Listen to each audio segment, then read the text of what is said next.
Assalamualaikum warahmatullahi wabarakatuh. Pada pertemuan kali ini kita akan membahas mengenai arthropoda atau yang sering dikenal sebagai hewan dengan kaki berbuku. Ya, ini sering disebut hewan kaki berbuku-buku atau hewan dengan kaki bersegmen. Sama saja ya. Jadi di dalam bahasa Inggrisnya pun sering disebutkan jointed legs atau segmented legs ya.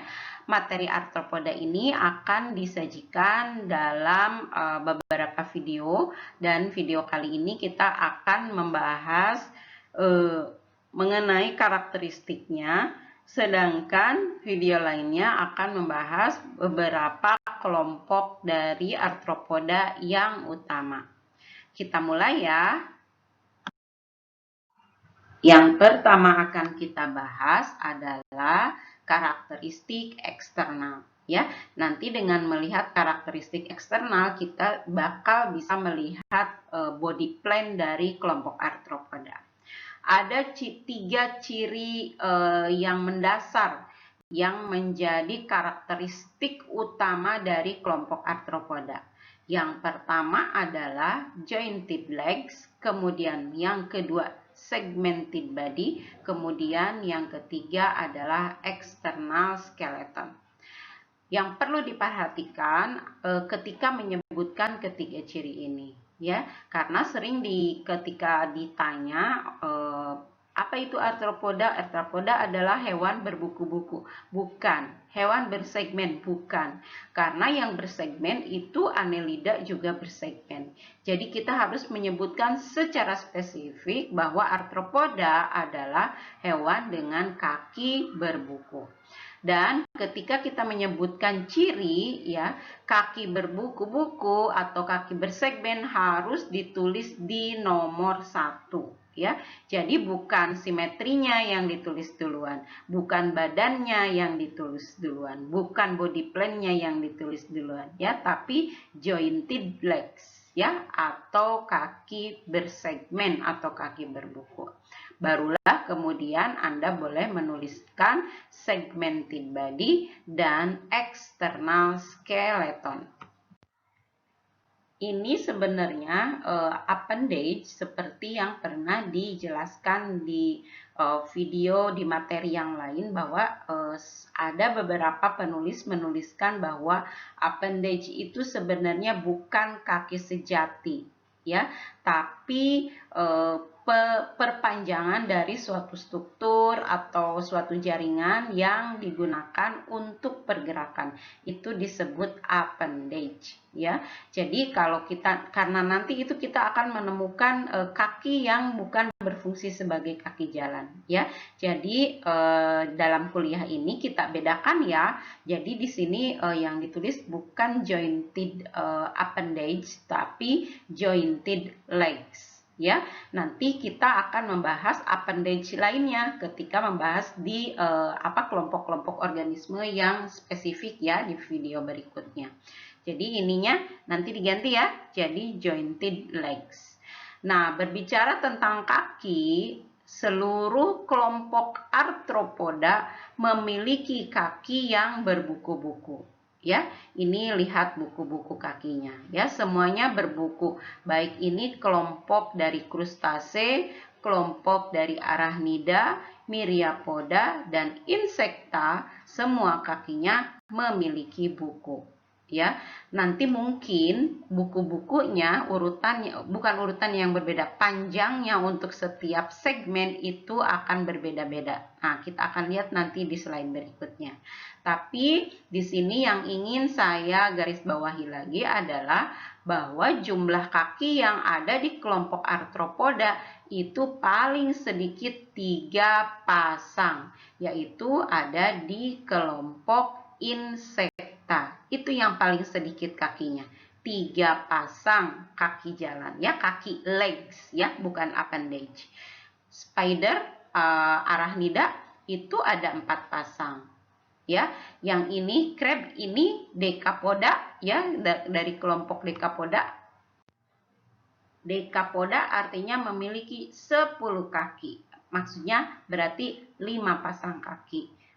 Ini centipede atau nanti millipede, berarti disebut sebagai kaki 1000 karena setiap segmen memiliki kaki, ya, banyak sekali. Tapi yang jelas di arthropoda itu kakinya minimal 3 pasang, ya. Jadi ini ada yang 3 pasang, ada yang 4 pasang, ada yang 5 pasang, dan ada yang di setiap segmen ada kaki, ya, minimal sepasang kaki, karena ada juga yang 2 pasang kaki, begitu ya. Nah, sekarang kita akan melihat bagaimana segmen-segmen yang ada pada kaki arthropoda. Nah, sekarang saya ingin memperlihatkan segmen kaki, ya, segmen kaki pada arthropoda. Tapi sebelumnya lihat dulu kaki pada manusia ini, ya, dan bandingkan dengan serangga. Serangga juga arthropoda, ya. Nah, ini pada serangga kita mengenal, pada manusia dulu deh. Pada manusia kita mengenal femur, tibia, dan tarsus, ya. Ketiga bagian kaki ini juga ada pada arthropoda, ya. Jadi ini femurnya, ini tibia, dan tarsus. Ya, jadi harusnya Anda tidak lupa dengan 3 istilah ini dan sudah tidak tertukar karena ini persis mirip dengan yang dimiliki oleh manusia.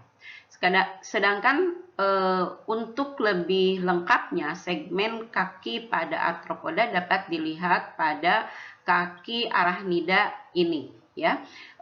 Di bagian proksimal itu yang dekat dengan tubuh, ya, yang melekat pada tubuh. Ini ada koksa, ya. Di bawah koksa ada trochanter, kemudian barulah femur, ya.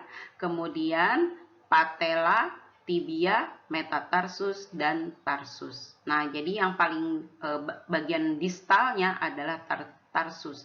Distal itu yang paling jauh dari tubuh, ya. Proksimal yang paling dekat dengan tubuh. Dan nanti pada setiap kelompok organisme, maksud saya kelompok arthropoda, nanti itu akan berbeda-beda, ya. Ada yang femurnya menjadi pendek, ada yang tibianya panjang sekali, gitu ya. Jadi itu perlu diidentifikasi bagian apa yang memanjang, bagian apa yang membesar, karena itu akan penting ketika kita melakukan identifikasi hewan arthropoda. Jadi jangan lupa, ya, dengan bagian-bagian kaki dari arthropoda ini. Nah, ini dia yang saya maksudkan tadi, ya. Jadi ada modifikasi dari setiap segmen untuk setiap kelompok arthropoda. Nah, sebelum kita lihat modifikasinya, pada beberapa kelompok seperti misalnya pada isopoda ada istilah lain yang berbeda, ya, dalam penamaan segmen kaki, ya. Jadi di sini seperti merus, kemudian isium itu kan tidak dikenali di aranea, ya, tapi ini ada pada krustase di isopoda, ya. Sekarang mari kita lihat contohnya adalah femur. Femur pada aranea ini cukup besar dan ukurannya paling panjang. Berbeda dengan insekta. Pada insekta, femurnya ini pun sebenarnya tidak semua insekta seperti ini, ya. Jadi ada juga insekta yang femurnya lebih besar, ya. Dia lebih pendek dibandingkan tibianya. Bandingkan dengan aranea. Justru tibia yang lebih pendek dibandingkan dengan femurnya. Ya, jadi seperti itu. Jadi kalau kita nanti mau mengidentifikasi suatu jenis arthropoda, ya, ukuran dari masing-masing segmen kaki ini dapat dijadikan patokan untuk menentukan suatu jenis arthropoda. Kita mengenal ada 3 tipe kaki arthropoda. Yang pertama ini polyramos, ya, atau sering juga disebut polypadus. Kemudian yang kedua biramos dan yang ketiga uniramos, ya.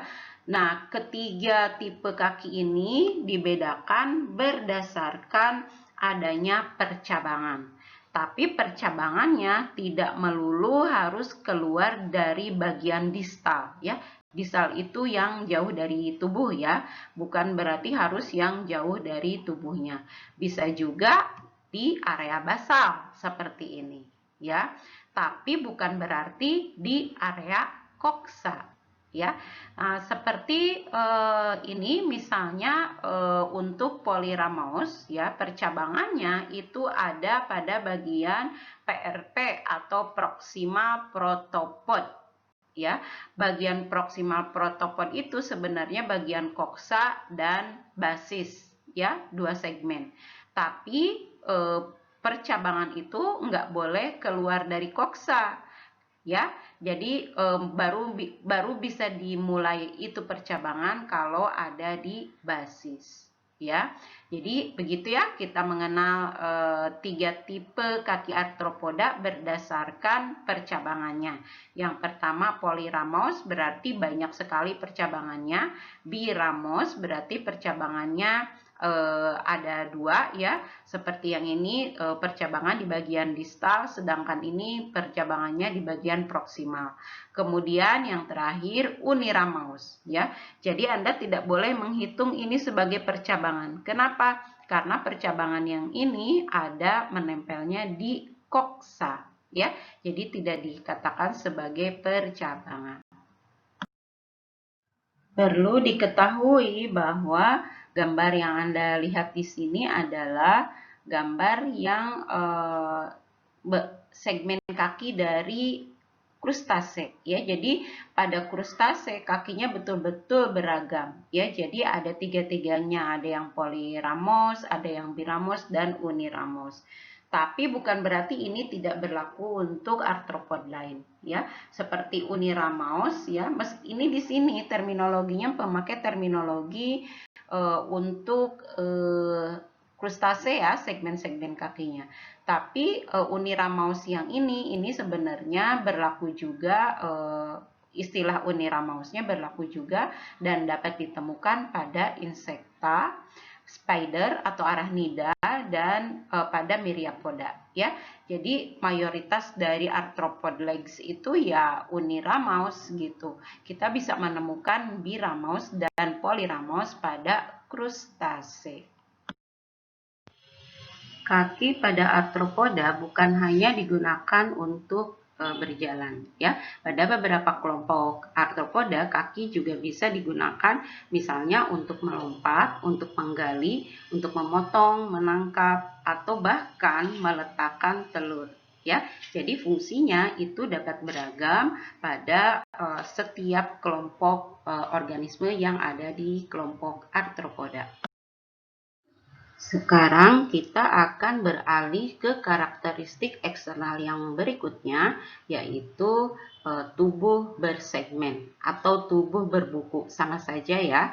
Nah, kita bisa melihat di sini bahwa semua arthropoda yang ada di sini, baik itu yang masuk ke dalam myriapoda, krustase, arachnida maupun insekta, semuanya memiliki segmen tubuh ya, seperti Annelida. Annelida juga memiliki segmen tubuh. Anda bisa lihat di sini ya. Nah, ada yang istimewa di sini karena segmen tubuh pada arthropoda ini dapat menyatu membentuk suatu organ yang fungsional ya, yang disebut tagma. Jadi kumpulan tagma yang di sini ya, yang di bagian depan dulu deh, yang bagian depan ini menjadi kepala ya. Ada kemudian yang di belakangnya, kalau pada serangga bukan setelah kepala ada toraks, kalau pada arachnida setelah kepala dengan toraksnya itu bersatu ya. Nah, kemudian di bagian belakangnya ada tagma berikutnya, kumpulan segmen yang membentuk abdomen ya, seperti ini. Nah, berdasarkan tagmanya, jadi kita bisa membedakan kelompok-kelompok organisme ini. Ada yang memiliki 3 tagma, ada yang memiliki 2 tagma. Ya, nah yang memiliki 3 tagma ini kelompok insekta, berarti dia memiliki kepala, toraks, dan abdomen. Sedangkan pada arachnida ini memiliki cephalotoraks karena kepala dengan toraksnya bersatu ya. Jadi tagmanya cuma 2. Yang pertama cephalotoraks, kemudian yang kedua adalah abdomen. Nah, sedangkan pada myriapoda ini toraksnya itu tereduksi ya. Jadi dia dua bagian tubuhnya atau body plan-nya itu hanya dua, hanya terdiri dari kepala dengan tubuh. Nah, sekarang kita lihat ini yang krustase. Ini krustase agak sedikit membingungkan karena ilmu pengetahuan saintis terus merevisi mengenai kelompok krustase ini. Pada mulanya krustase ini dikatakan memiliki tiga bagian tubuh, yaitu kepala, toraks, dan abdomen. Ya, tapi terakhir-akhir ini banyak juga peneliti yang menyatakan bahwa krustase itu tidak tiga bagian tubuh, ya, tapi dua, yaitu sefalotoraks dengan abdomen. Jadi kepala dengan toraksnya bersatu juga, sama halnya seperti pada arachnida. Begitu ya. Jadi kelompok segmen-segmen tubuh ini kemudian akan bersatu, ya, membentuk tagma. Ya, tagmanya ada tiga tipe. Yang pertama, kelompok yang memiliki kepala, toraks, dan abdomen. Kemudian yang kedua, kelompok arthropoda yang memiliki sefalotoraks dengan abdomen. Sedangkan yang terakhir, kepala dengan abdomen. Ya, perlu diketahui juga ada yang namanya segmentasi metamerik. Metamerik itu maksudnya berulang, ya, terutama ini terjadi pada abdomen di mana segmennya itu berulang-ulang terus seperti ini. Ini namanya metamerik, ya. Nah, ini juga metamerik. Ini juga metamerik, ya, abdomennya. Kemudian pada serangga juga, ya, cuman ini ketutup sama elytra ini contohnya. Nah, pada segmen yang metamerik biasanya di dalamnya memiliki organ yang sama, ya, untuk setiap segmennya, ya. Tapi ini segmen metamerik ini pada abdomen, ya, tidak bisa disamakan dengan segmen metamerik yang ada di kepala atau ada di toraks. Beda, ya. Jadi di toraks punya metamerik sendiri, kemudian abdomen punya metamerik sendiri, ya, seperti itu. Kecuali di kepala itu tidak ada segmen metamerik. Jadi body plan pada arthropoda itu terdiri dari kepala, toraks, dan abdomen. Meskipun ada di antaranya yang kepala dengan toraksnya bersatu.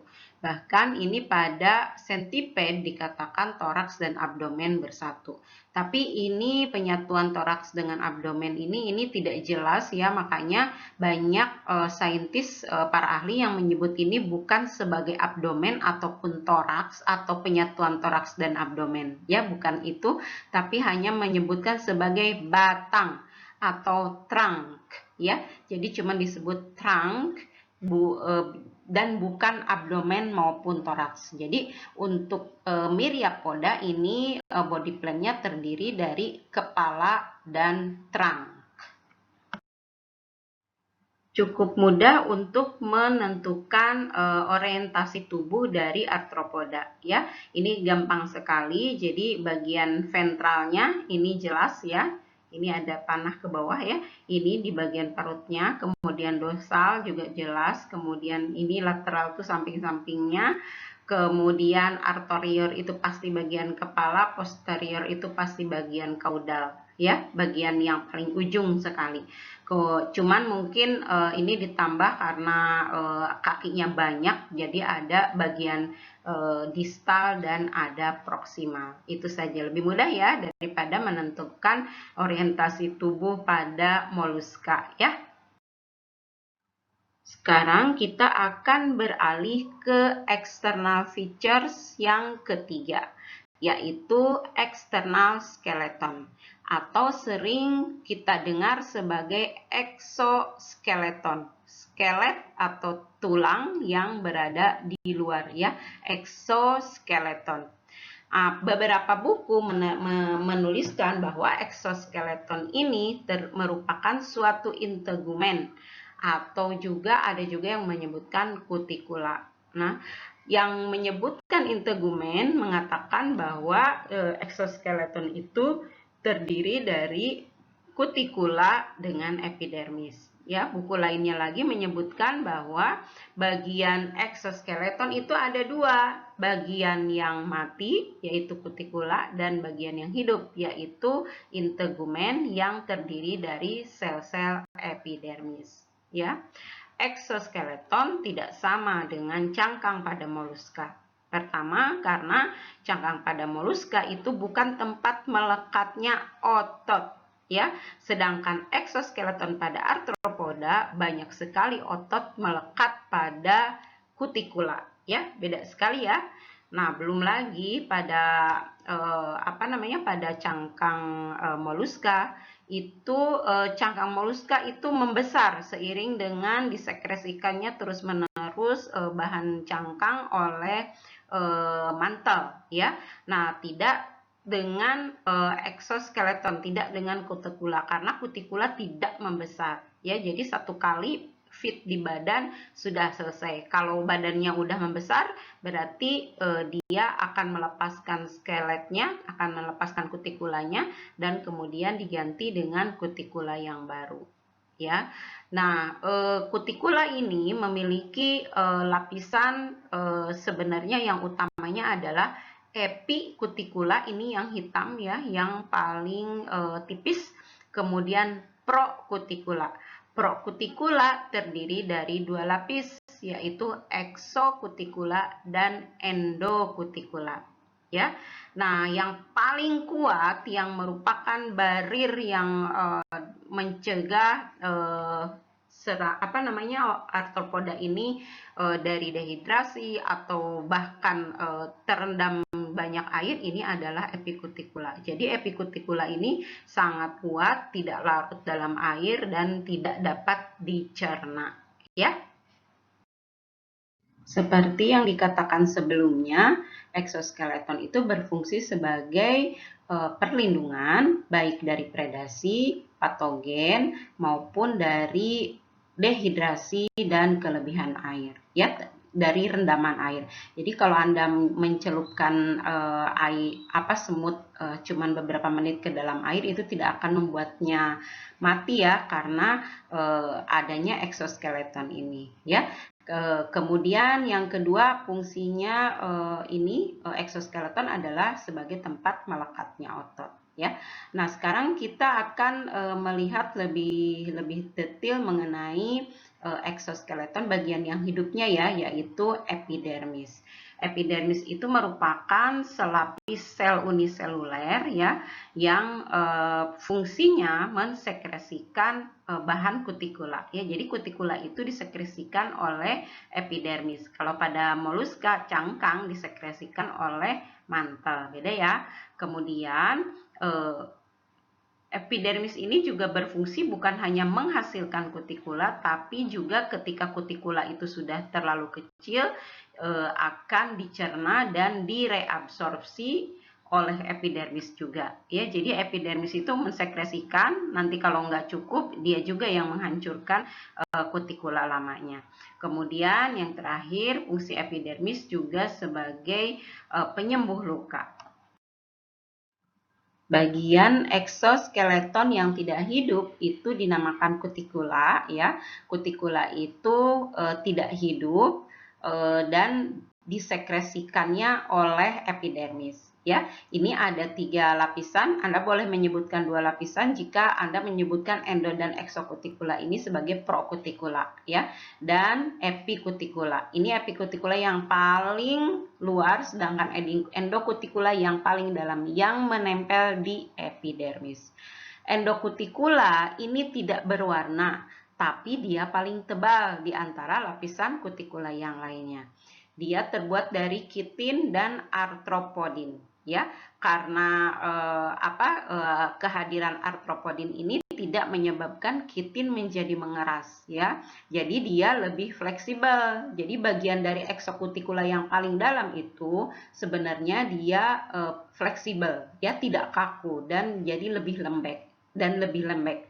Nah, berbeda dengan eksokutikula, karena eksokutikula itu dia sangat kaku dan berwarna gelap. Ya, kalau ini kan tidak berwarna, ya, transparan, ya. Nah, kemudian dia tidak setebal endokutikula. Jadi eksokutikula itu tidak setebal endokutikula, tapi tidak juga setipis epikutikula, ya. Nah, yang membuat keras lapisan eksokutikula adalah sklerotin, ya. Sklerotin ini berasosiasi dengan kitin, membuat eksokutikula menjadi mengeras dan berwarna gelap, ya, karena mengalami proses tanning. Lapisan yang ketiga adalah epikutikula. Ini adalah lapisan yang paling luar. Pada lapisan ini kita bisa melihat celah dari suatu saluran, ya, yang nantinya ini berfungsi untuk deposisi kutikula, ya. Nah, epikutikula sendiri ini ada 6 lapisan. Paling tipis tapi lapisannya ada 6, ya. Ini epikutikula ini lebih tipis dari selembar satu lapis sel epidermis yang bagian hidup dari exoscuticula, ya. Jadi ini yang pertama, yang paling dalam adalah inner epikutikula. Ini yang mengandung lilin, ya. Tapi sebenarnya yang mengandung lilin bukan cuma inner, ya, tapi ada juga nanti ada wax layer yang juga dia mengandung lilin. Kemudian ada outer epikutikula, kemudian ada lagi kutikulin, ya. Kutikulin ini bukan kitin loh, ya. Jadi dia senyawa yang lain yang bukan kitin. Kemudian ada lagi lapisan lilin yang lain, ya. Ada lagi lapisan lilin di atas kutikulin, baru di atasnya ada lapisan semen, ya. Lapisan semen ini terdiri dari berbagai lipid dan protein yang berwarna gelap, ya. Dan semen layer inilah yang melindungi wax layer, ya. Karena mau nggak mau, biar lapisan lilin ini biarpun dia cukup keras, waterproof, tapi dia tidak terlalu keras, ya. Makanya harus tetap dilapisi oleh semen layer. Nah, ini yang menyebabkan epikutikula itu sangat kuat, ya. Jadi dia itu bersifat waterproof karena adanya wax layer, ya. Waxnya juga ada ditemukan di 2 lapisan, ya. Dia menjadi kuat karena ada semen layer. Karena eksoskeleton tidak dapat membesar, kehadiran eksoskeleton ini juga dapat menghambat pertumbuhan individu suatu artropod. Oleh karena itu, individu yang tumbuh dan berkembang harus mengganti eksoskeletonnya dengan yang lebih besar lagi, ya. Proses penggantian kutikula atau eksoskeleton ini disebut sebagai molting atau ekdesis, ya. Kita bisa juga spellingnya ekdesis, ya. Nah, kemudian proses molting atau ekdesis ini sebenarnya hanya basically, ya, secara sederhana kita cuma bisa dapat menjelaskan hanya dengan dua tahapan. Yang pertama adalah proses pecahnya kutikula ini, ya. Pecahnya kutikula ini diawali di area garis ekdesis, ya. Jadi ada garis ekdesis di sekitar kepala, ya. Dan itu bisa pecah, garis ini bisa pecah karena artropod menelan banyak sekali udara, ya, atau air, ya. Dan ini menyebabkan aliran air atau udara, ya, dan tekanannya yang menuju ke toraks dan kepala itu menjadi tinggi sekali, ya, dibandingkan dengan sebelumnya. Nah, tekanan yang tinggi inilah yang menyebabkan garis ekdesis menjadi pecah, ya. Nah, lalu yang kedua prosesnya adalah pelepasan, ya, pelepasan kutikula. Ya, sebenarnya cuma sesimpel itu. Jadi pecah kutikulanya di garis ekdesis, kemudian habis itu kutikula lamanya dilepaskan. kutikula ini dapat lepas karena adanya gerakan peristaltik dari tubuh ya. Jadi hewannya memang dia harus meregang ya, harus meregang supaya kutikulanya bisa lepas. Selain gerakan peristaltik tersebut ya, peristiwa pelepasan kutikula lama ini juga terbantu oleh adanya cairan molting. Meskipun cairan molting sebenarnya berupa enzim untuk mencerna endokutikula, tapi akhirnya cairan ini pun berfungsi sebagai lubrikan, sebagai pelicin, sehingga kutikula menjadi mudah lepas. Ya, pergantian kutikula ini terjadi beberapa kali ya di sepanjang hidup arthropoda ya, dan bukan hanya kutikula yang ada di permukaan luar tubuhnya saja.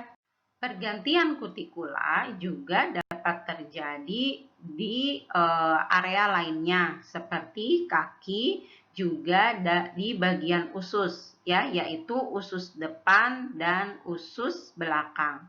Usus tengah tidak ya, karena biasanya usus tengah itu tidak memiliki kutikula ya.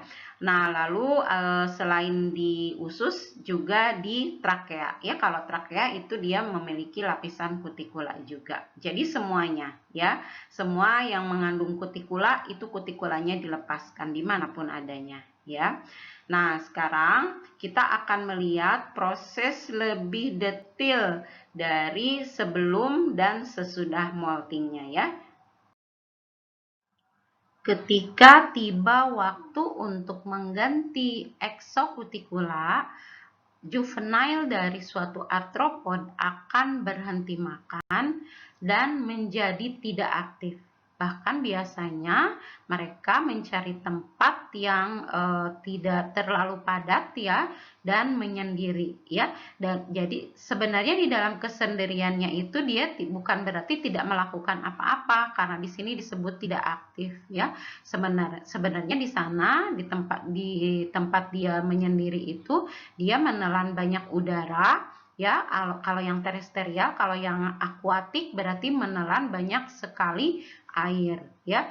Ketika menelan banyak sekali udara atau menelan banyak sekali air, itu sebenarnya juvenile dari arthropod itu akan mengalami ketidakseimbangan ya. Makanya dia memang harus diam supaya tidak terlalu terganggu aktivitas penting lainnya.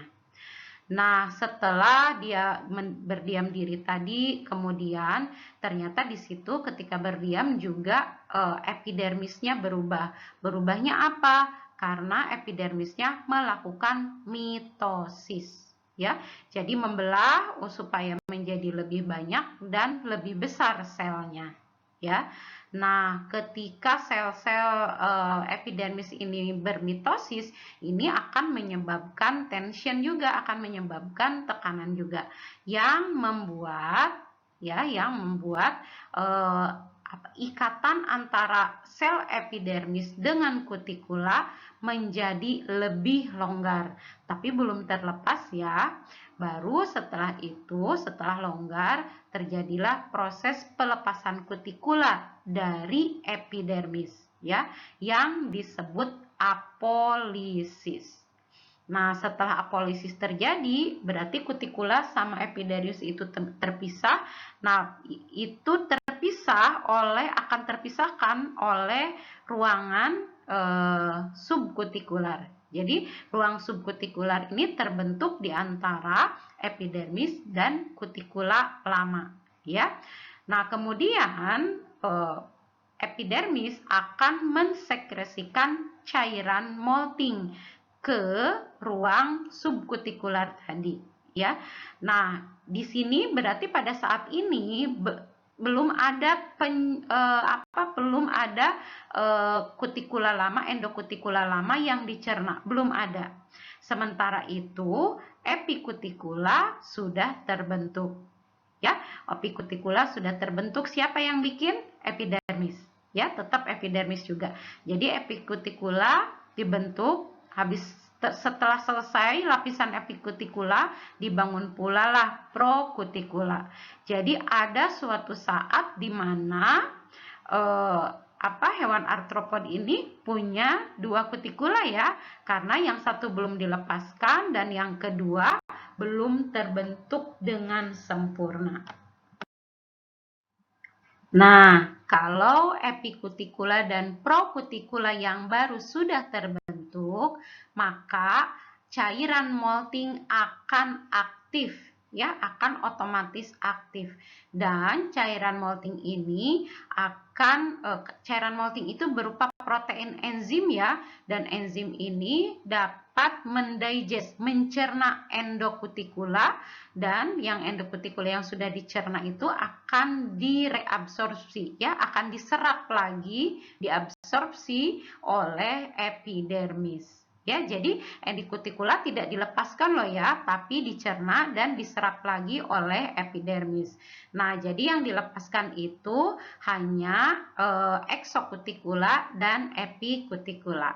Ya, nah sekarang setelah endokutikula yang lama itu didigest dan diabsorpsi, nah terbentuklah lapisan wax pada kutikula yang baru.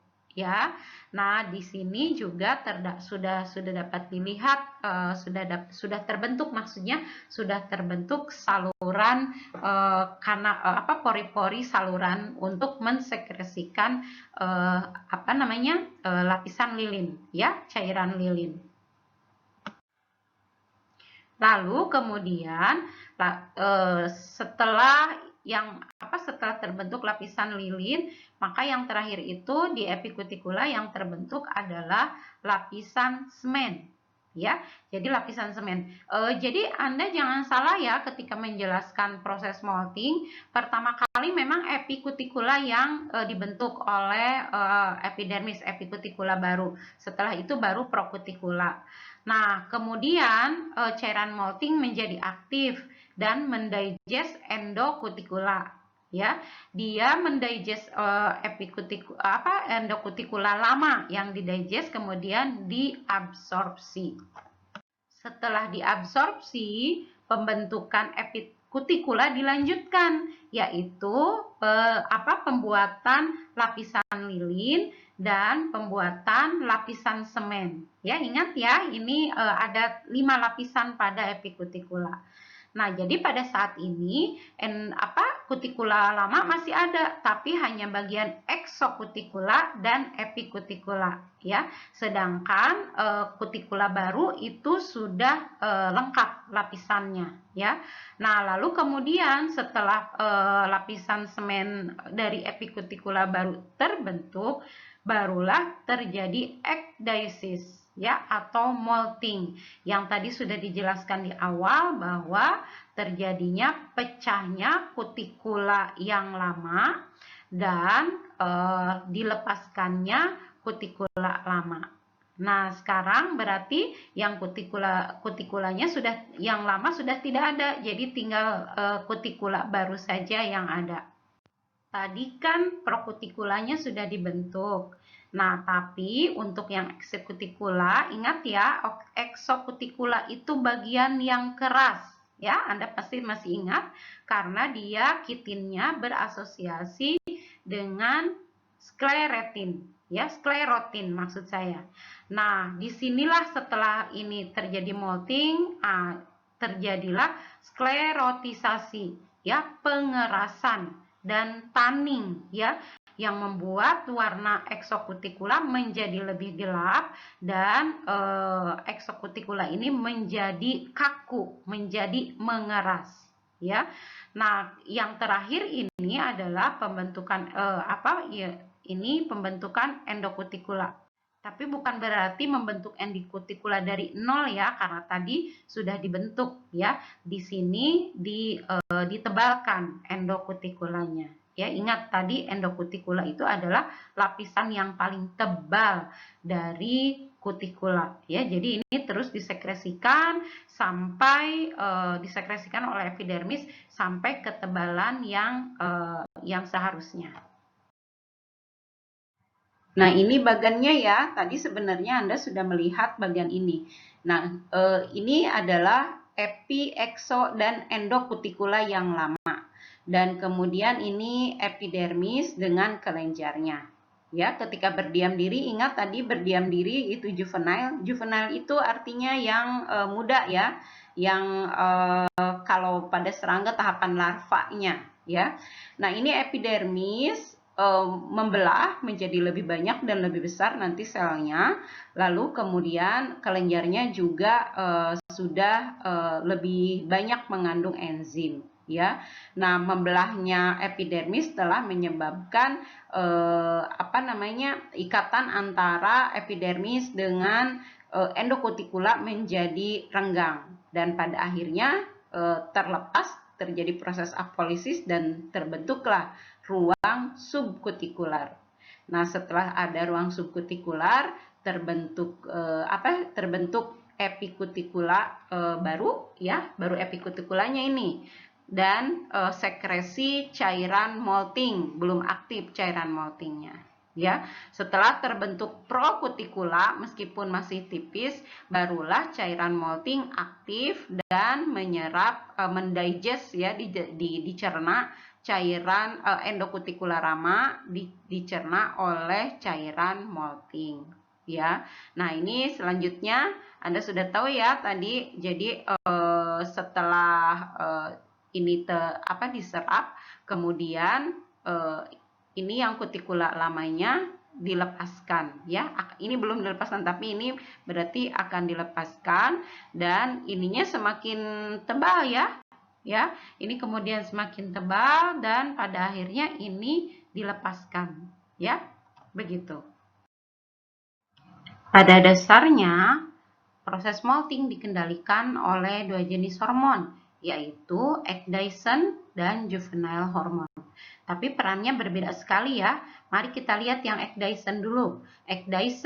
Hormon ecdysone dihasilkan oleh protoracik gland, kelenjar protorasik. Ini kalau pada insekta ya. Tapi kalau pada krustase itu dihasilkan oleh organ Y. Nah, protoracik gland ini diaktifasi ya supaya menghasilkan ecdysone, diaktifasinya oleh PTTH yang dihasilkan oleh sel neurosekretari ya. PTTH ini kepanjangannya. Nah, sesuai namanya, ecdysone ini adalah hormon yang bertugas untuk mengaktifkan proses ekdisis. Proses ekdisis itu ingat ada dua ya, yang utama yaitu pemecahan kutikula lama, kemudian pelepasan kutikula lama. Tapi sebenarnya ecdysone ini bukan cuma langsung ke situ ya, ininya proses cara kerjanya. Ecdysone juga mengaktifkan epidermis untuk membelah ya. Nah, epidermis untuk membelah berarti terjadi apolisis ya. Kalau membelah terus kan terjadi apolisis ya, lama-lama epidermis dengan kutikula terpisah dan pemisahannya itu disebut apolisis.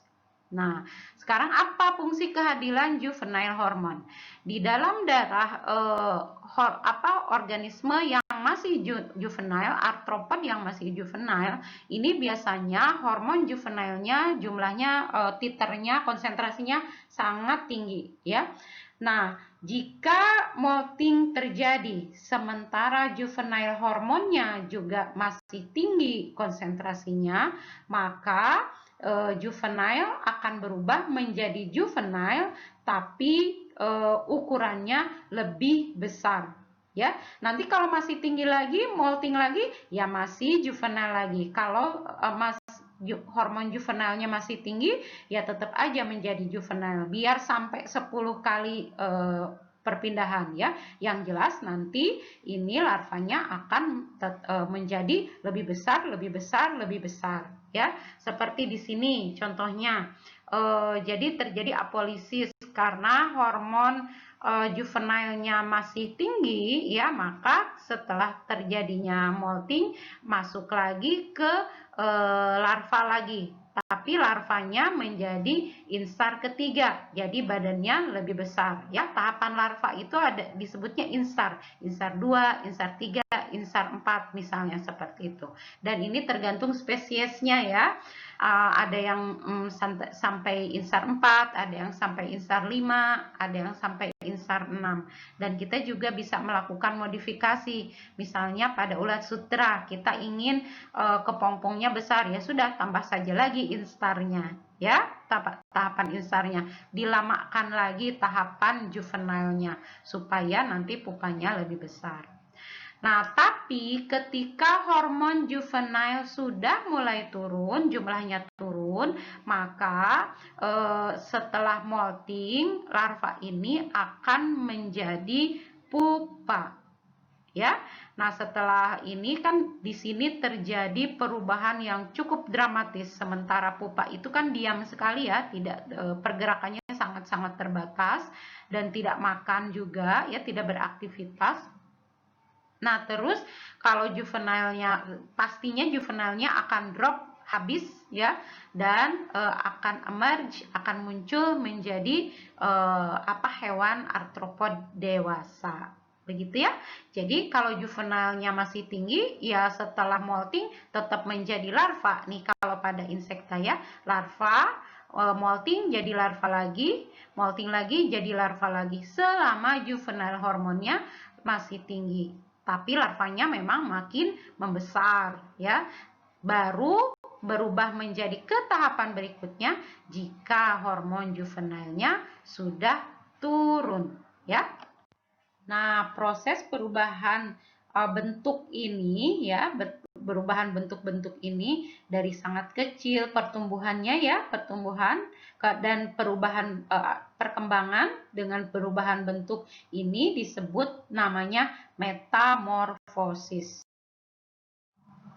Jadi, metamorfosis adalah perubahan bentuk hewan ya secara fisik yang sangat jauh berbeda dari awalnya ketika dia dilahirkan atau ditetaskan ya. Seperti larva berubah menjadi pupa menjadi kupu-kupu. Itu kan berarti bentuk fisiknya sangat jauh berbeda ya. Nah, hasil dari metamorfosis ini berarti menghasilkan selain bentuk tubuhnya yang berbeda juga bisa jadi menghasilkan jumlah kaki yang berbeda, kemudian gaya makan ya, behave makan, perilaku makan juga berbeda, bahkan perilaku cara untuk bernafas juga bisa sangat berbeda. Yang awalnya memakai insang jadi memakai trakea misalnya. Itu kan berarti sudah ada perubahan yang luar biasa besarnya. Nah, metamorfosis pada arthropoda itu ternyata tidak sama semua, ya. Ada beraneka ragam. Ada yang seperti insekta, ya. Jadi ada perubahan yang drastis melalui saat juvenile ke dewasa, ya. Dan itu dikatakan sebagai metamorfosis sempurna. Kenapa sempurna? Karena ketika ditetaskan dari telur itu menjadi larva ya, menjadi larva, setelah menjadi larva itu menjadi pupa, baru kemudian menjadi dewasa. Dan ini ketiga tahap perkembangan ini, larva, pupa, dan dewasa, bentuknya jauh berbeda. Nah, ada juga yang disebut hemimetabolus. Nah, kalau ini biasa disebut juga sebagai gradual metamorfosis atau metamorfosis tidak sempurna. Ini biasanya yang membedakan bentuknya sama, tapi yang membedakan adalah juvenile dengan dewasa hanya misalnya hanya sedikit ya, misalnya ada tidaknya sayap saja. Nah, ada juga tadi ya, molting tadi, apolisis yang terjadi itu tidak menyebabkan perubahan bentuk, tapi itu kita tetap menyebutnya sebagai metamorfosis, tapi metamorfosis ametabolus atau tidak bermetamorfosis ya. Nah, ini setelah ditetaskan dari telur itu bentuknya sama persis sampai dewasa. Mungkin yang berbeda hanyalah kematangan organ reproduksinya ya. Bahkan di sini tidak ada perbedaan juvenile dengan dewasa seperti di hemimetabolus. Di hemimetabolus dewasanya punya sayap, kalau di sini ini saya pun tidak punya. Jadi yang berbeda cuman organ reproduksinya saja. begitu ya. Jadi kalau pada Ametabolus juvenile atau arthropod yang masih immature itu secara fisik masih persis sama dengan dewasanya. Sedangkan Hemimetabolus yang immature-nya atau juvenile-nya hanya memiliki sedikit perbedaan dengan dewasanya. Kalau Hemimetabolus juvenile dengan dewasa berbeda sangat drastis ya.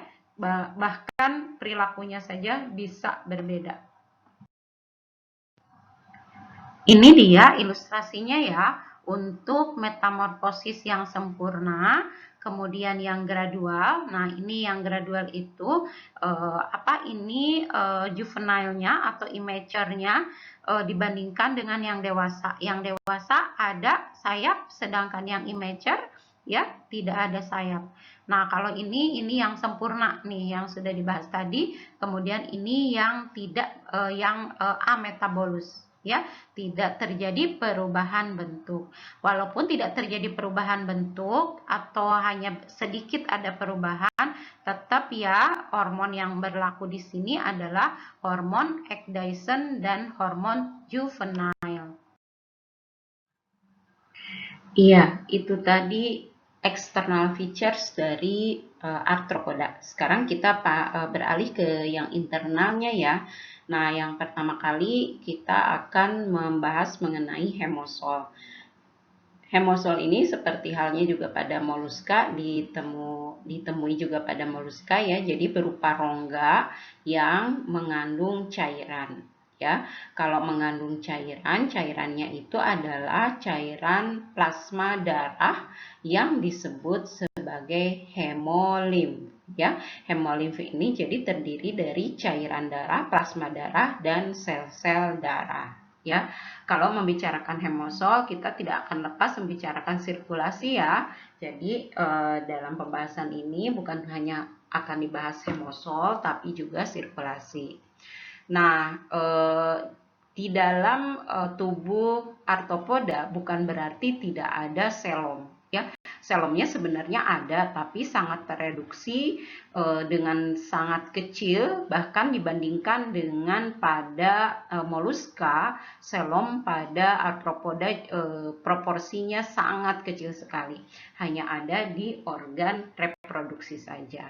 Ya, nah lalu bagaimana dengan sirkulasi pada arthropoda? Ya, sirkulasi pada arthropoda itu kita mengenalnya sebagai peredaran terbuka ya, peredaran darah terbuka. Tapi sebenarnya itu tidak terbuka banget itu, karena sebenarnya darah masih masuk ke jantung, ke arteri ya, sama juga ini ya kejadiannya dengan pada moluska. Nah, cuman di sini ada istilah khusus untuk pada arthropoda. Jadi darah yang masih mengalir pada jantung dan pembuluhnya itu disebut sistem kardiovaskular ya, atau sistem vaskular hemolimf. Nah, kalau sudah masuk ke hemolimfnya yang secara terbuka itu disebut sistem lakunar.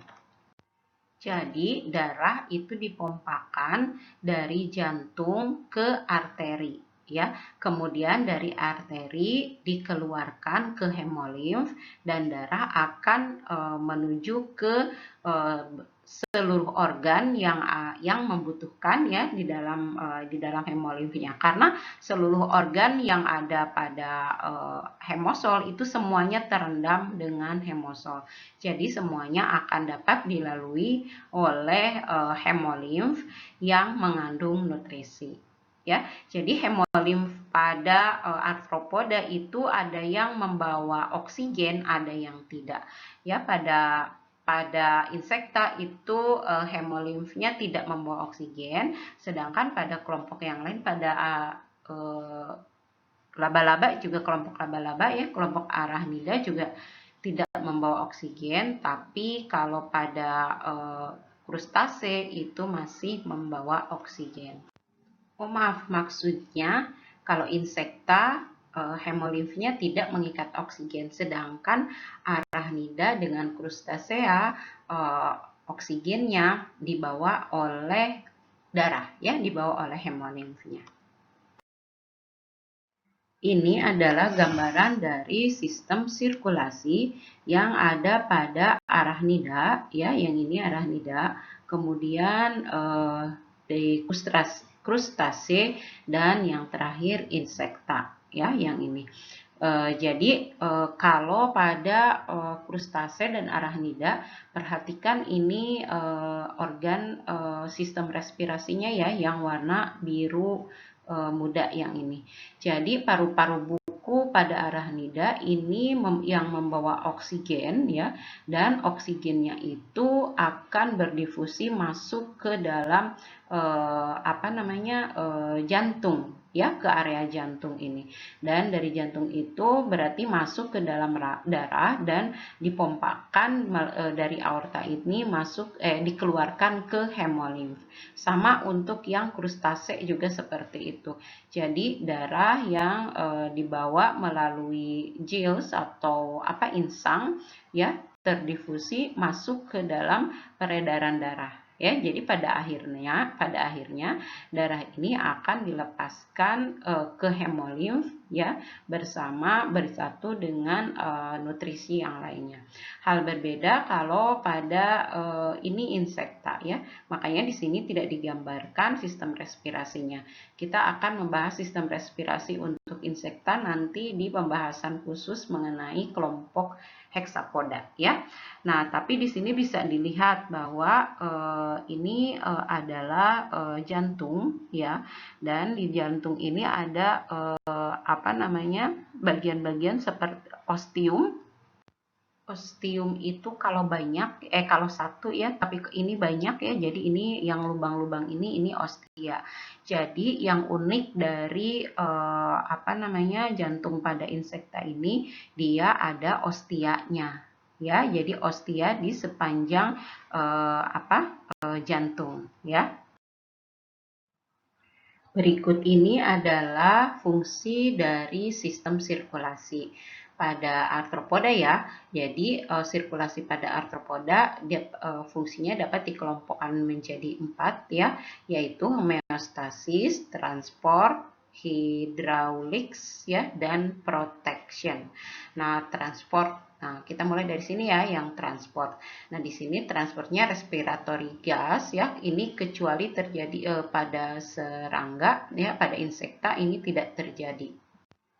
Hemolimf juga berfungsi untuk menyebarkan ya, membawa nutrisi ke organ-organ yang membutuhkan, yang terendam di dalam hemolimf, termasuk sisa metabolisme, hormon, dan panas ya. Kemudian fungsi lainnya adalah sebagai hidraulik.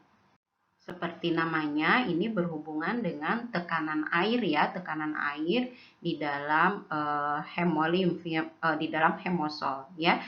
Tentu saja ini penting untuk hidroskeleton. Ingat sewaktu arthropod mau melakukan molting, dia harus menelan air atau menelan udara ya. Jadi itu fungsinya di situ ya. Jadi itu kepentingan untuk molting.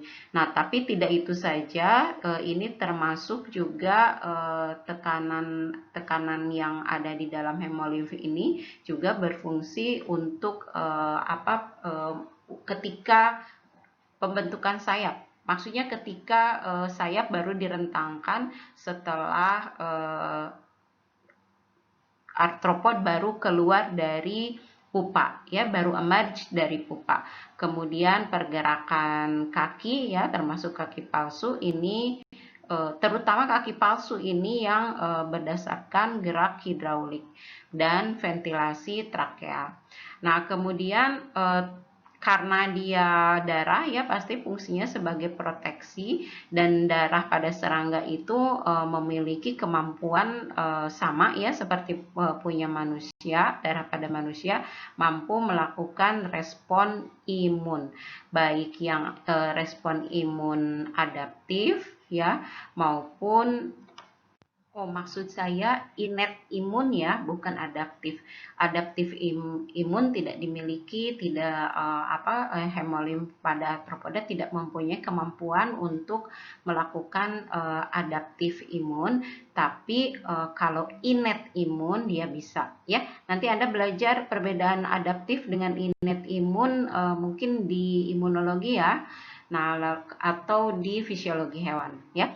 Kemudian ini juga masih berhubungan juga dengan sistem imun, tapi ini bukan imun terhadap patogen ya, ini jadi terhadap senyawa kimia.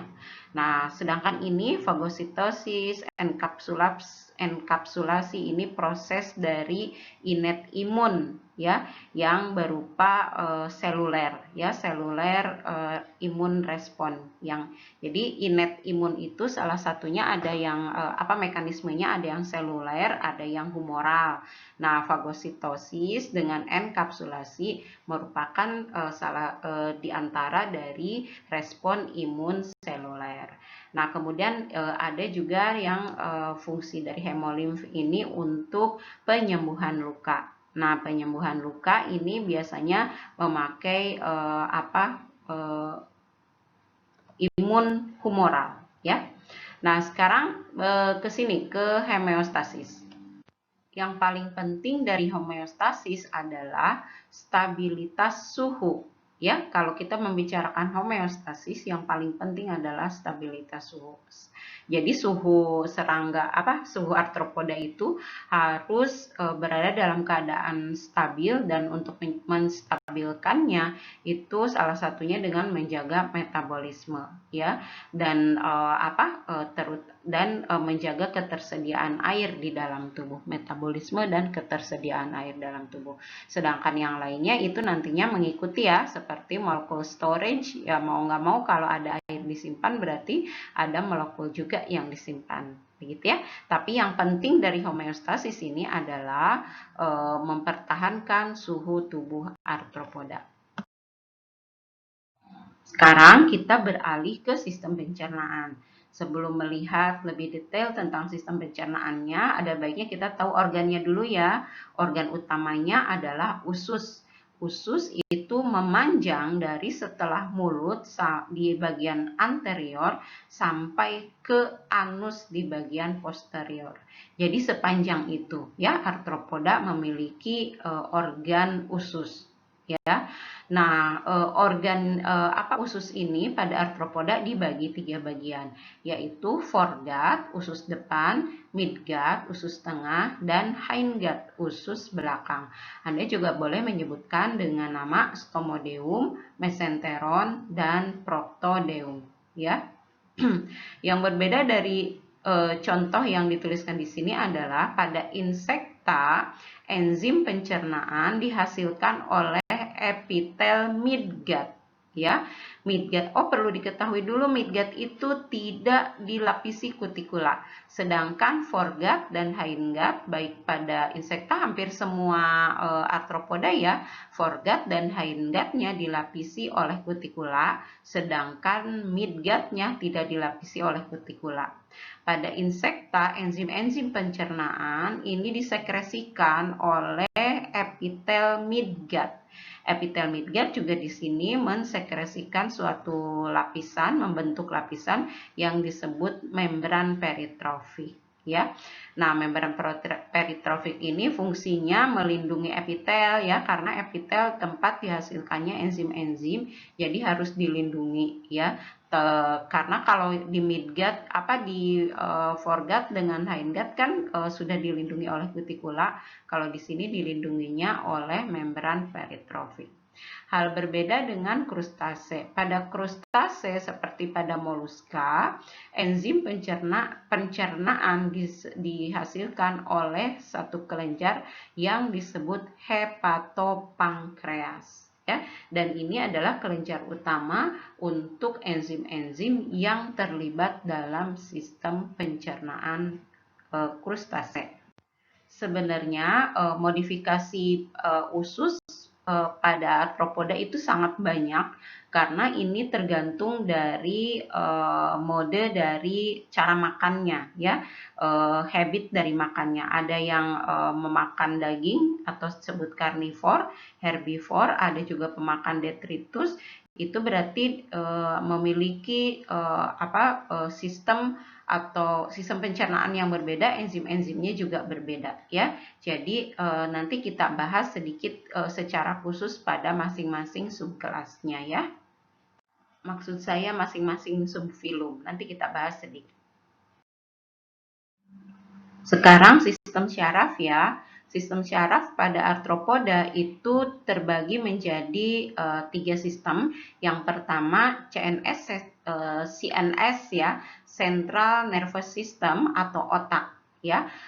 Kemudian yang kedua adalah ganglion segmental ya. Kemudian yang ketiga ventral nerve cord ya. Nah, sekarang yang brain dulu, yang otak, CNS. Nah, CNS itu dibagi tiga lobus ya. Yang pertama protocerebrum, yang kedua deuterocerebrum dan tirtocerebrum. Di sini tirtocerebrumnya nggak kelihatan ya. Nah, kemudian yang keduanya lagi adalah ganglion segmental. Nah, ganglion segmental itu diantaranya ada ini ganglion subesofageal. Ini otak, ini juga disebut banyak juga penulis menyebutkan ini sebagai supraesofageal ya. Jadi otak ini disebut supraesofageal karena otak ini bersambung dengan ganglion, sistem ganglion segmental itu menjepit esofagus ya, melingkari esofagus. Jadi ini disebut supraesofageal. Jadi kalau Anda menemukan itu maksudnya adalah otak yang terdiri dari protocerebrum, deuterocerebrum dan tirtocerebrum. Lalu ada yang namanya subesofageal. Ya, ini termasuk ke dalam segmental ganglia, yaitu subesofageal ganglion, kemudian thoracic ganglion. Ya, nah di belakang thoracic ganglion itu ada namanya sistem serabut saraf ventral, ya, ventral nerve cord, ya, dan ini biasanya berpasangan dan ini tersambung dengan thoracic ganglion. Ya, nah inilah ganglion-ganglion ini karena ada dua pasang ya, kiri dan kanan, dan tersambung di ganglionnya ini disebut sebagai syaraf tangga tali, begitu ya. Nah, jadi yang disebut syaraf tangga tali itu sebenarnya dua kelompok syaraf ya, dua sistem syaraf. Yang pertama thoracic ganglia dan yang kedua ventral ya, syaraf ventral, serabut syaraf ventral. Dan ini ke belakang sama isinya sepasang seperti ini ya, makanya disebut syaraf tangga tali. Nah, ini adalah syaraf-syaraf ini sebenarnya bentuknya dan fungsinya itu pada yang torasik itu berbeda dengan pada ventral. Nah, tapi ini hadir pada setiap segmen ya. Ini adalah konsekuensi dari adanya metamerik segmental. Anda masih ingat kan metamerik segmental ya? Jadi segmen yang berulang-ulang ya. Nah, pengulangan segmen itu membawa organ yang kurang lebih sama ya, termasuk ini yang sistem saraf. Sebenarnya yang seperti ini yang menjadi metamerik segmental, akibat dari metamerik segmental juga adalah sistem trakea ya. Sistem trakea juga ada pada setiap segmen. Nah, sekarang kita beralih ke otot. Ya, ini menarik ya berbicara tentang otot pada arthropoda.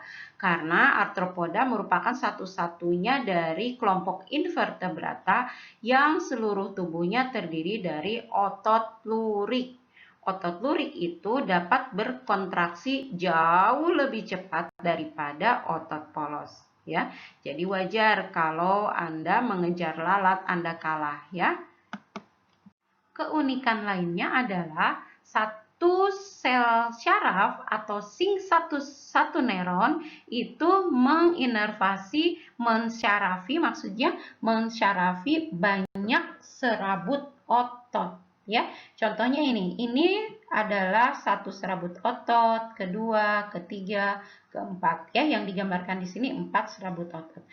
Tapi ini disyarafi dengan 2 neuron yang sama. Nah, masuknya beda-beda. Misalnya di sini cuma 1 neuron, di sini banyak 2 neuron. Di sini sebelahnya 2, di sebelahnya cuma satu, di tengahnya ada 2 neuron. Ya, misalnya di sini satunya neuron yang slow dan yang kedua neuron yang fast. Ya, karena pada arthropoda itu neuronnya ada 5 tipe, yaitu tipe yang cepat, fast, atau slow yang lambat. Yang fast juga ada 2 tipe, cepat dan terus-menerus, serta cepat dan sesekali, ya, hanya sekali. Jadi bereaksi satu kali langsung diam. Tapi ada juga yang cepat dan terus-menerus. Seperti kalau kita lewat di kerumunan lalat seperti terperanjat dan pergi menjauh dan terus mengepakkan menggoyangkan sayapnya, ya, itu berarti yang dilakukan adalah yang bekerja adalah neuron cepat dan terus-menerus. Nah, berbeda kalau Anda bertemu dengan belalang, ya, Anda mau tangkap, dia cuma melompat, habis itu diam. Berarti dia melakukan kecepatan, yang bekerja adalah neuron yang bersifat cepat tapi cuman bereaksi satu kali, ya, cuman sesekali aja reaksinya, tapi cepat gitu reaksinya. Nah, apa yang terjadi ketika neuron yang sama mensyarafi banyak neuron, banyak serabut otot? Itu berarti setiap otot akan punya respon yang berbeda, ya, terhadap rangsangan respon yang berbeda terhadap rangsang. Nah, masalahnya yang disyarafi banyak. Jadi, meskipun beda-beda, tetap aja, ya, responnya akan sangat cepat, ya. Ini adalah tabel yang menunjukkan waktu kontraksi dari beberapa kelompok invertebrata. Perhatikan, misalnya kita akan bandingkan bivalvia, ya, dengan arthropoda ini. Bivalvia itu contraction time-nya, waktu kontraksinya adalah 1 menit, sedangkan arthropoda 0,1. Ya, berarti hampir 10 kalinya, ya, bisa 5 kalinya waktu kontraksi ini. Kalau dibandingkan dengan arthropoda yang bisa terbang, yaitu serangga, ini lebih cepat lagi, 0,025 kontraksi sudah terjadi ketika ada rangsang, ya. Nah, dibandingkan gastropoda, gastropoda lebih lama lagi, 2,5 menit waktu kontraksinya, ya. Jadi ini memang arthropoda wajar saja dia bisa bergerak sangat cepat, ya. Sekarang kita beralih ke mata, ya. Ini cukup unik, ya. Mata pada arthropoda itu ada 2 tipe, yaitu mata majemuk dan mata oceli, ya. Mata majemuk terdiri dari mata omatidium maksud saya, ya. Jadi ini satu compound eyes, mata majemuk bisa sampai ribuan omatidia, ya. Bisa ada banyak omatidia di dalam satu compound eyes. Nah, sekarang ini ada yang namanya mata sederhana atau disebut mata ocellus. Mata ocellus itu biasanya tidak berkelompok seperti ini, ya, seperti omatidia, ya. Dan Anda jangan salah juga, mata majemuk bukan terdiri dari mata sederhana atau ocellus, bukan, ya.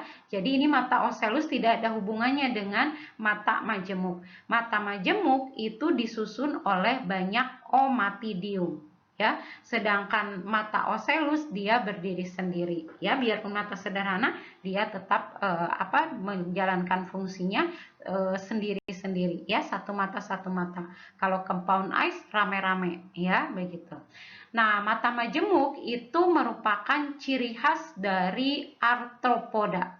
Hampir semua kelompok arthropoda memiliki compound eyes.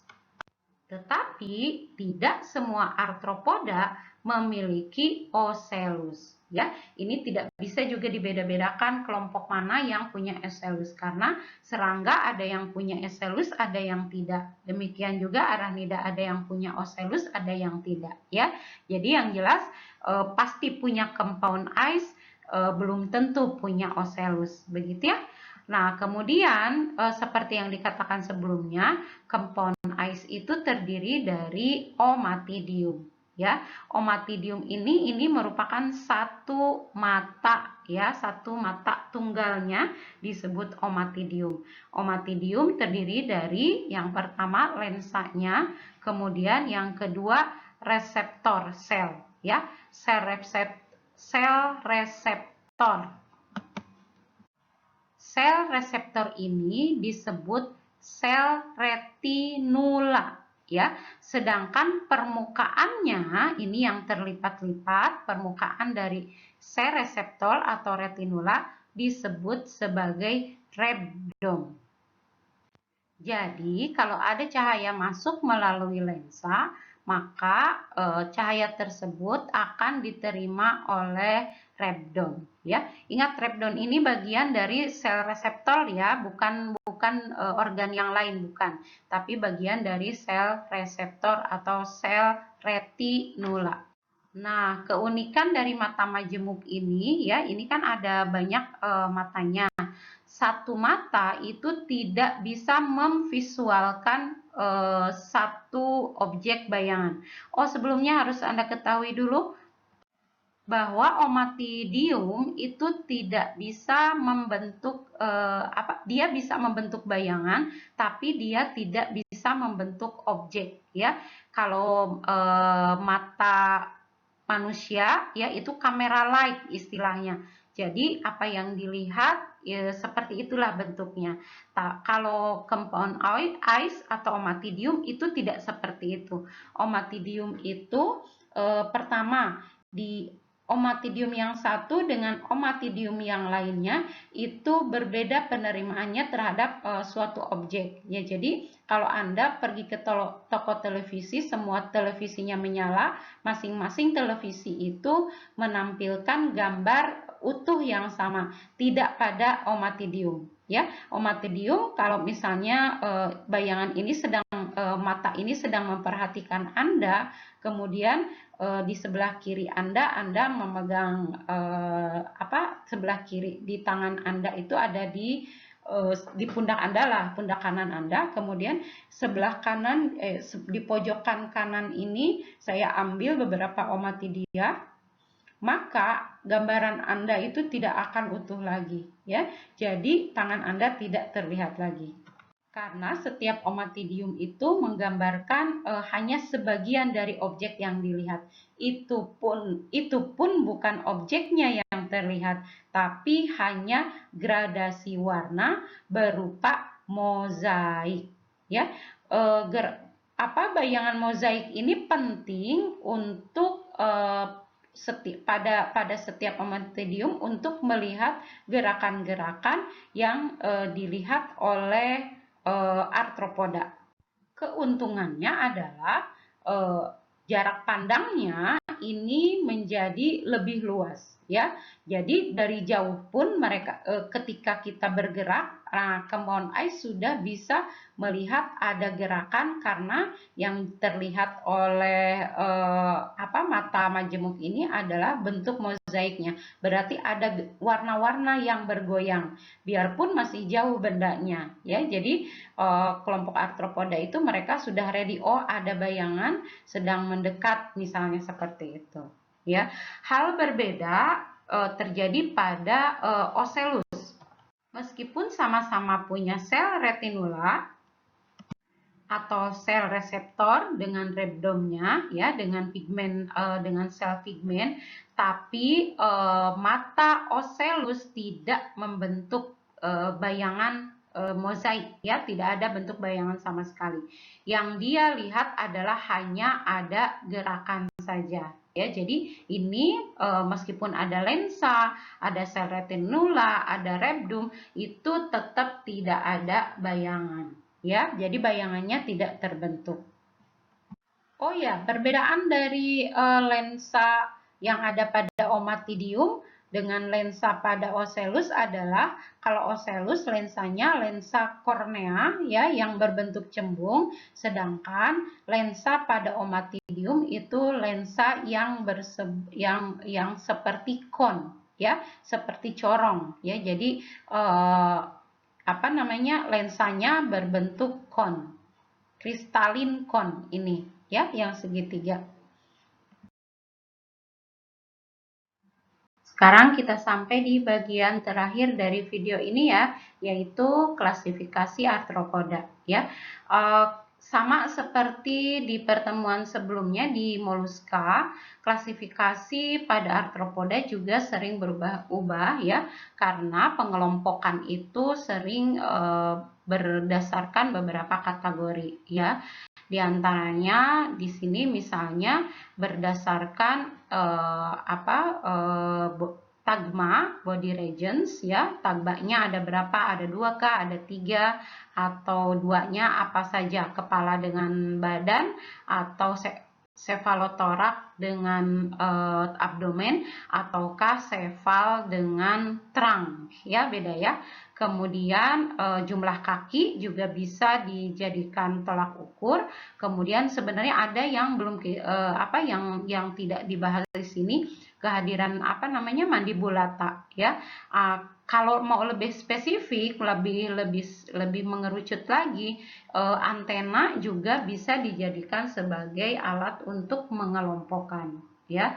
Nah, tentu saja yang sering berubah-ubah adalah pengelompokan filo berdasarkan hubungan filogenetik ya.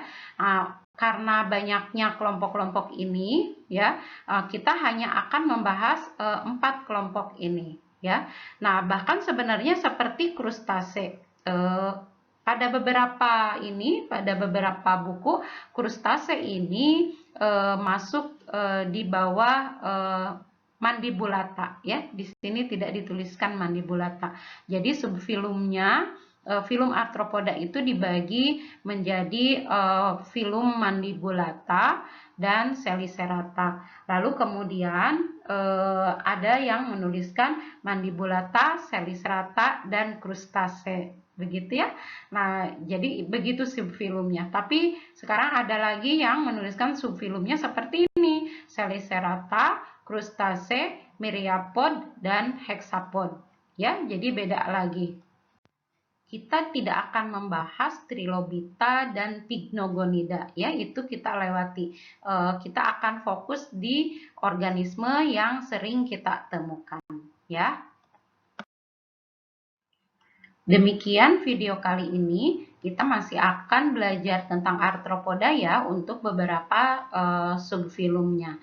Nah, kalian harus tetap belajar, harus tetap ngerjain tugasnya, biar itu dengan cara berlari, berjalan, merangkak, terserah cara Anda semua seperti apa. Yang jelas harus tetap belajar. Ya, tetap sehat, tetap semangat. Assalamualaikum warahmatullahi wabarakatuh.